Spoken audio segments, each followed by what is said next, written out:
విశాఖలో drugs container పట్టుబడడంతో ఏపీలో రాజకీయ ప్రకంపనలు రేగుతున్నాయి. డ్రగ్స్ పై పార్టీల మధ్య డైలాగ్ వార్ పీక్స్ కు చేరింది. మీరంటే మీరే కారణమంటూ నేతలు కౌంటర్స్ పేలుస్తున్నారు.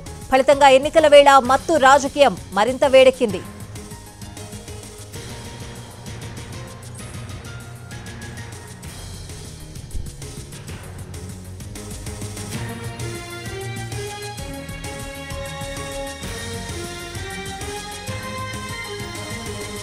ఈ డ్రగ్స్ వ్యవహారంపై వైసీపీ తీవ్రంగా స్పందించింది. ఎన్నికల ముందు 25,000 కేజీల డ్రగ్స్ కంటైనర్ పట్టుబడడంతో ఇది ప్రజలకు పంపిణీ చేసేందుకు తెచ్చారా అన్న కోణంలో దర్యాప్తు జరపాలని సూచించింది. ముఖ్యంగా ఎన్నికల్లో లబ్ధి కోసం చంద్రబాబు ప్రయత్నించే అవకాశం ఉందన్న అంశాన్ని ఈసీ దృష్టికి తెచ్చారు వైసీపీ నేతలు.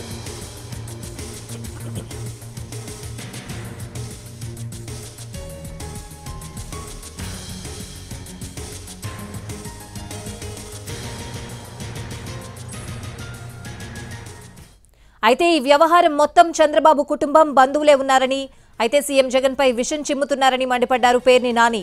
దీనిపై పూర్తి స్థాయిలో విచారణ జరిపితే అసలు విషయాలు వెలుగు చూస్తాయని అన్నారు.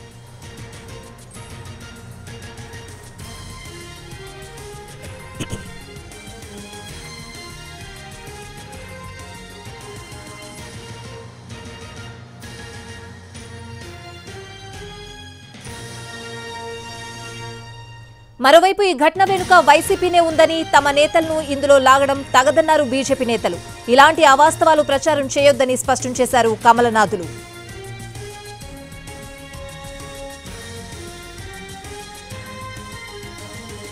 నిన్నటి నుంచే ఈ వ్యవహారంపై పొలిటికల్ రగడ తీవ్ర రూపుదాల్చింది. దీనికి వైసీపీ నేతలే కారణమంటూ చంద్రబాబు తన ట్విట్టర్ అకౌంట్ నుంచి ట్వీట్ చేశారు. దీంతో పలువురు టీడీపీ నేతలు సైతం విశాఖ డ్రగ్స్ వెనుక వైసీపీ నేతలున్నారంటూ ప్రకటనలు చేశారు. దీనిపై వైసీపీ సైతం అంతే ధీటుగా కౌంటర్ ఇచ్చింది. ఇందులో ఉన్నవారంతా మీవారేనని, ఈ వ్యవహారంలో విషయం మాత్రం సీఎం జగన్ పై చిమ్ముతున్నారని మండిపడ్డారు వైసీపీ నేతలు.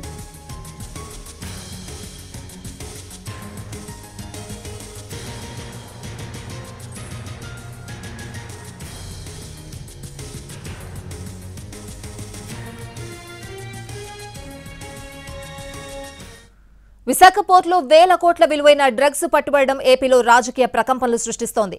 ఎన్నికల సమయంలో ఈ అంశం విపక్షాలకు రాజకీయ అస్త్రంగా మారింది. సంధ్య ఎక్స్పోర్ట్స్ తో రాజకీయ పార్టీల సాన్నిహిత్యంపై విమర్శలు ఎక్కుపెడుతున్నాయి. అయితే ఏ రాజకీయ పార్టీతోనూ తమకు సంబంధం లేదని సంధ్య ఆక్వా యాజమాన్యం చెప్తోంది. కేవలం రొయ్యల మేతలో వినియోగించే డ్రై ఈస్ట్ కోసమే ఆర్డర్ చేశామని చెప్పుకొస్తోంది.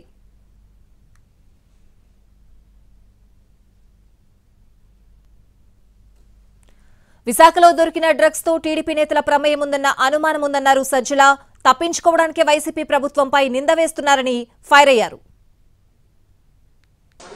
ఇది మళ్లీ ఎన్నికలకు పోతున్న సమయంలో దీన్ని తీసుకొచ్చేసి మా మీద బండ వేస్తే మేము ఇచ్చేయాలి. ఇది ఖచ్చితంగా మేము అనుమానించేది. ఇది ఒక పెద్ద రిలీఫ్ దొరకడం అనేది అదే గన ఊహించలేకపోతున్నాం. అది గన తప్పించుకొని బయటకు వచ్చింటే ఇది ఖచ్చితంగా టీడీపీకి సంబంధించిన నాయకుల రోల్ ఉందని గట్టిగా అనుమానిస్తున్నాం. మామూలుగా అయితే రిలీఫ్ ఫీల్ అయ్యేవాళ్ళం. అయితే వాళ్ళ ఉలికిపాటు చూస్తుంటే, వాళ్ళు దాన్ని తెచ్చి మా మీద వేయాలని చూస్తుంటే, ప్రభుత్వం మీద వేయాలని చూస్తుంటే, వైఎస్ఆర్ కాంగ్రెస్ పార్టీ మీద నింద వేయాలని చూస్తుంటే ఇప్పుడు అనిపిస్తుంది వీళ్ళు తప్పించుకోవడానికే మా మీద నింద వేస్తున్నారని. దీని మీద ఖచ్చితంగా చంద్రబాబు నాయుడు, ఆయన కొడుకు, ఆయన వదిన పురంధేశ్వరి, వాళ్లకు సంబంధించిన వాళ్ళు, ఆ గ్యాంగ్ ఎవరో ఉన్నారనేది గట్టిగా అనుమానిస్తున్నాం. ఆ మేరకు కన్సర్న్డ్ ఏజెన్సీస్ కూడా మేము పిటిషన్లు పెడుతున్నాం. ఐ థింక్ సిబిఐ యాంగిల్లో కూడా చూడాలని మేము భావిస్తున్నాం. ఎన్నికల సమయంలో ఎక్కడి నుంచైనా డ్రగ్స్ తెచ్చి వాటిని పంపిణీ చేసేందుకు చంద్రబాబు ప్రయత్నించే ప్రమాదం ఉందని ఈసీకి వైసీపీ నేతలు ఫిర్యాదు చేశారు.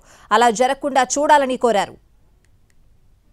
చంద్రబాబు నాయుడు గారు వైఎస్ఆర్ కాంగ్రెస్ పార్టీ మీద, జగన్మోహన్ రెడ్డి గారి మీద, ఆంధ్రప్రదేశ్ రాష్ట్ర ప్రభుత్వం మీద విషం చిమ్మేటువంటి కార్యక్రమం మొదలుపెట్టేశారు.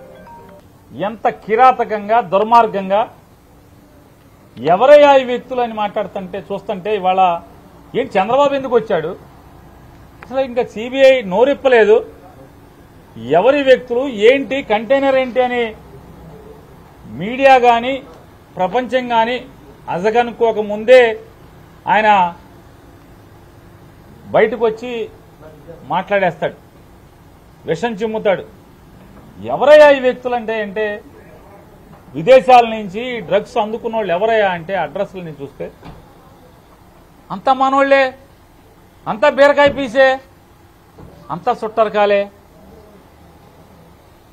మరిదికి చుట్టం, వదినికి చుట్టం, వ్యాపారాలు, భాగస్వామ్యం, వాటాలు అంతా వీళ్లే. విషం మాత్రం జగన్మోహన్ రెడ్డి గారి మీద. విశాఖ పోర్టులో టీడీపీకి సంబంధించిన వారి డ్రగ్స్ దొరికితే తమకు సంబంధం లేదన్నట్టుగా ప్రచారం చేస్తున్నారని మండిపడ్డారు మంత్రి కాకాని.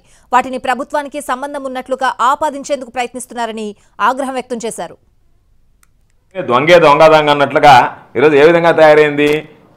టీడీపీ వాళ్ళకి సంబంధించినటువంటి వ్యక్తులు ఈరోజు ఏదో డ్రగ్స్ కంటైనర్ దొరికితే పొద్దున నిద్రలేచ్చే సమయానికి అందరికన్నా ముందు వాళ్ళకి సంబంధం లేనట్టుగా, ఈ ప్రభుత్వానికి సంబంధం ఉన్నట్టుగా పోస్టర్లని పెట్టారు.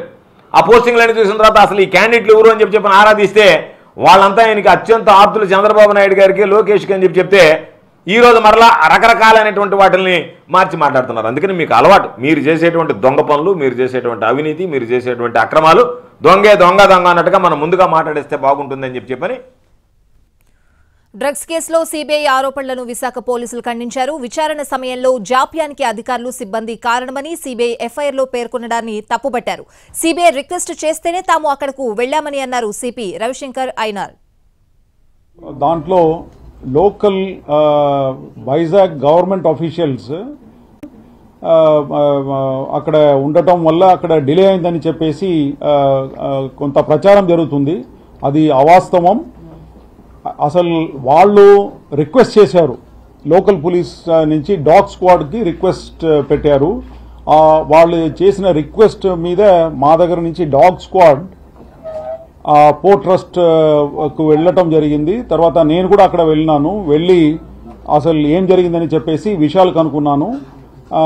అంతవరకే. కానీ దాని తర్వాత వాళ్లకు ఈ డాగ్ స్క్వాడ్ అవసరం లేదని చెప్పి అక్కడ ఉన్న డిఎస్పీ సిబిఐ, తర్వాత అక్కడ ఉన్న కస్టమ్స్ ఎస్పీ, కస్టమ్స్ సూపరింటెండెంట్ చెప్పడం జరిగింది. దాని మీద వెంటనే రిటర్న్ వచ్చేసినాము. కానీ అక్కడ డిలే అని చెప్పేసి ఏమీ జరగలేదు. తర్వాత ఆ పదం ఏదైతే వాళ్ళు సిబిఐ వాడారో అదంతా కూడా వాళ్ళ టెక్నికల్ టర్మ్స్ అండి.